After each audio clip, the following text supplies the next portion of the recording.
नमस्कार दोस्तों। एक दिन संध्या मैडम ने मुझसे कहा कि विनय मुझे कुछ काम है, तुम अभी थोड़ी देर में ही मेरे कमरे में आ जाना, तो मैं तुम्हें बुला लूँगी। तब तक यहीं बैठकर मेरा इंतज़ार करो। मैं इंतज़ार करने लगा। करीब 15 मिनट के बाद मैडम ने मुझे बुलाया तो मैं उनके कमरे की ओर गया। जैसे ही मैं कमरे के बाहर पहुँचा, शायद उन्होंने मेरे पैरों की आवाज़ से मुझे पहचान लिया था। संध्या मैडम ने कहा, दरवाज़ा अंदर से खुला है, तुम खोलकर अंदर आ जाओ। जैसे ही मैंने दरवाज़ा खोला तो अंदर का नज़ारा देखकर मेरे होश उड़ गए। यह मैंने अपनी आंखों से क्या देख लिया था, मुझे अपनी आंखों पर यकीन ही नहीं हो रहा था। जो मैं सपने में सोचा करता था आज वैसा ही हुआ। मैडम मेरे सामने बिना कपड़ों के। बाद में जो कुछ ऐसा हुआ जिसको सुनकर आपको मज़ा ही आ जाएगा, तो कहानी को लास्ट तक ज़रूर सुनिएगा। आज की कहानी बहुत ही ज़्यादा दिलचस्प होने वाली है। मेरा नाम विनय है, मेरी उम्र 18 साल है। अपनी मम्मी पापा के साथ में मैं जोधपुर में रहता हूँ। मुझे अपनी उम्र से बड़ी औरतें पता नहीं क्यों बहुत ज़्यादा पसंद थी। कहीं भी अगर मुझे दिख जाती थी खूबसूरत औरतें तो मैं उनको देखने लग जाता था।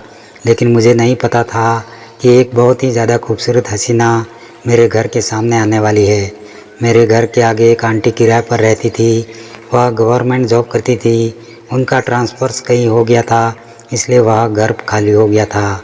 उन्होंने सोचा कि उनको रेंट पर दे दें। एक दिन उस घर में एक बहुत ही खूबसूरत औरत उस घर का दरवाज़ा खोल रही थी। उसके पास 2 बड़े बड़े बैग थे। मैं उसको पीछे से देखता रहा था।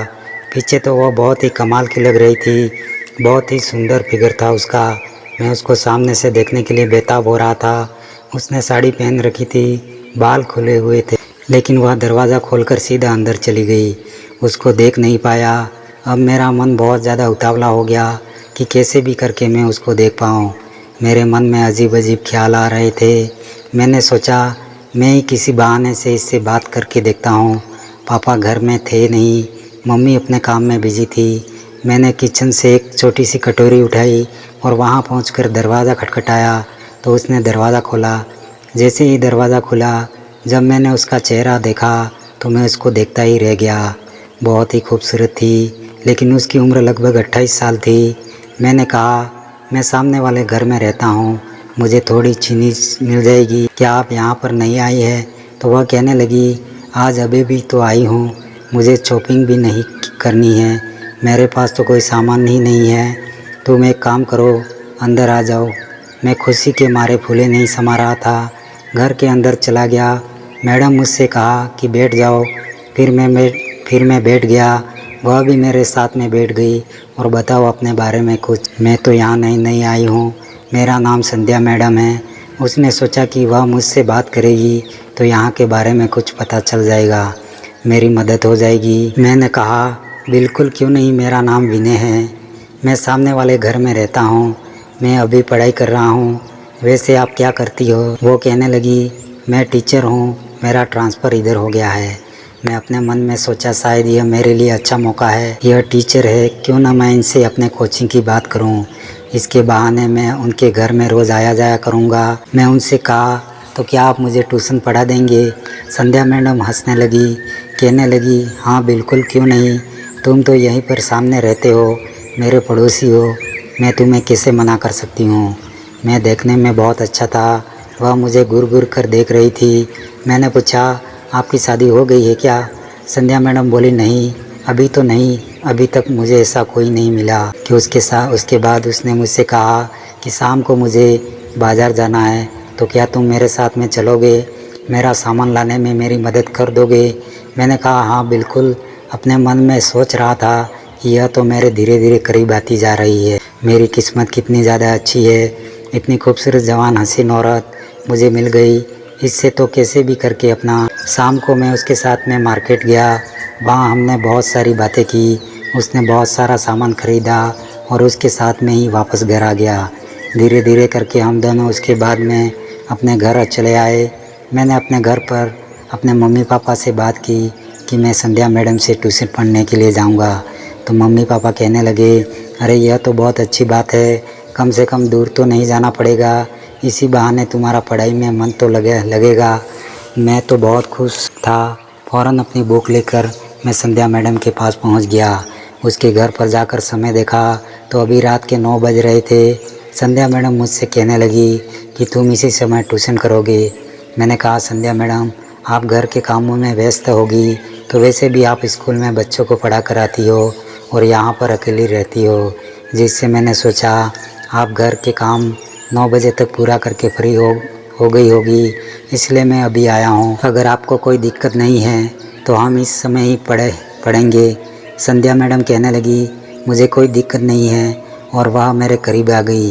अपनी अदाएँ दिखाते हुए कहने लगी, यह तो बहुत अच्छा समय है, रात कितनी ज़्यादा खूबसूरत होती है, हम दोनों खेलेंगे। उनकी इस बातों से मेरा मन एकदम खुशी के मारे झूम उठा। संध्या मैडम भी शायद मेरी तरह ही थी, वो मेरे करीब आना चाहती थी। मुझे ऐसा बहुत अच्छा लग रहा था, उससे बातें करना, उसको देखना। मुझे ऐसे करते करते 3-4 दिन बीत गए। संध्या मैडम मुझे पढ़ा रही थी। एक रात को मुझसे कहने लगी, तुम पढ़ लो, उसके बाद थोड़ा काम है, तुम मेरे कमरे में चले आना।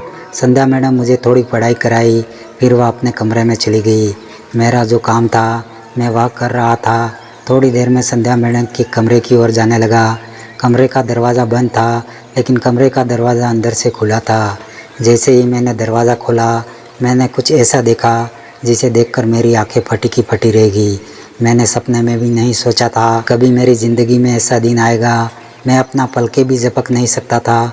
मैंने देखा कि उसके बाल गिले हुए हैं, वह बहुत हॉट लग रही है, नाइटी पहन रखी थी। मैं बहुत घबरा गया था संध्या मैडम को इस तरह देख के। मैंने पूछा, क्या बात है संध्या मैडम, आपने कहा था कोई काम है? वो कहने लगी, हाँ काम तो है, वह मेरे पास है, और मेरा हाथ पकड़कर बेड पर लेकर गई और कहने लगी, बहुत ज़रूरी काम है। संध्या मैडम कहने लगी, मैं तुम्हें पसंद करने लगी हूँ। उम्र में मुझसे छोटे हो, लेकिन उम्र की तो कोई बात ही नहीं है। मैंने कहा, आप यह सब क्या बोल रही है? संध्या मैडम कहने लगी, मैं अकेली हूँ और मैं चाहती हूँ कि तुम मुझसे खुश करो, और मैं यह भी जानती हूँ कि तुम भी मुझे पसंद करते हो। छुप छुप कर मुझे देखते रहते हो, मेरे करीब आने की कोशिश करते हो। मैंने कहा, हाँ मैडम, छुप छुप कर आपको देखता हूँ क्योंकि आप मुझे बहुत अच्छी लगती है, लेकिन मैंने आपके बारे में कभी गलत नहीं सोचा था। जैसा आप बोल रही हो वैसे मैंने कभी नहीं सोचा था। आप मुझे बहुत खूबसूरत लगती हो, पर मैंने कभी गंदा नहीं सोचा था। मैं आपको बड़ी बहन के समान मानता हूँ। फिर वह कहने लगी, मेरे साथ में वह सब करना ही होगा, नहीं तो मैं अभी चिल्लाकर सबको यहाँ पर बुला लूँगी। अब मैं बहुत ज़्यादा घबरा गया था कि क्या करूँ। मुझे ऐसी धमकी दे रही थी, मुझे ऐसा लग रहा था मैं फंस चुका हूँ। फिर मैं थोड़ा सोचा, मैंने कहा, अरे आप तो बुरा मान गई, मैं तो बस आपको डरा रहा था।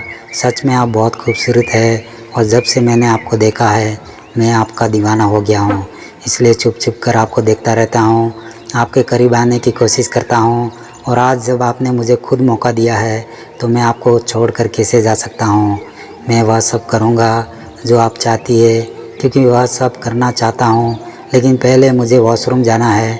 ठीक है, जाओ, उसके बाद जल्दी से कमरे में वापस आना, मैं तुम्हारा इंतज़ार कर रही हूँ। मैं फ़ौरन कमरे से बाहर निकला। उसके बाद दौड़ के घर का मेन दरवाज़ा खोला और भागकर मैं अपने घर आ गया। मैं इतना ज़्यादा डरा हुआ था कि मेरी हालत ख़राब हो गई। मुझे समझ में नहीं आ रहा था कि मैं क्या करूं। आज से पहले मेरी ऐसी हालत कभी नहीं हुई थी। अब मैंने सोच लिया, अब मैं किसी औरत के चक्कर में नहीं पड़ूंगा। आज तो मुझे ट्यूशन बहुत भारी पड़ जाता। वह तो अच्छा हुआ जो बहाना बनाकर भाग कर आ गया। उसके घर पर कभी नहीं जाऊंगा। तो कहानी कैसी लगी कमेंट बॉक्स में ज़रूर बताएं। कहानी अच्छी लगी हो तो वीडियो को एक लाइक करके, चैनल पर नए हो तो सब्सक्राइब ज़रूर कर देना। मिलते हैं अगले वीडियो के लिए। धन्यवाद।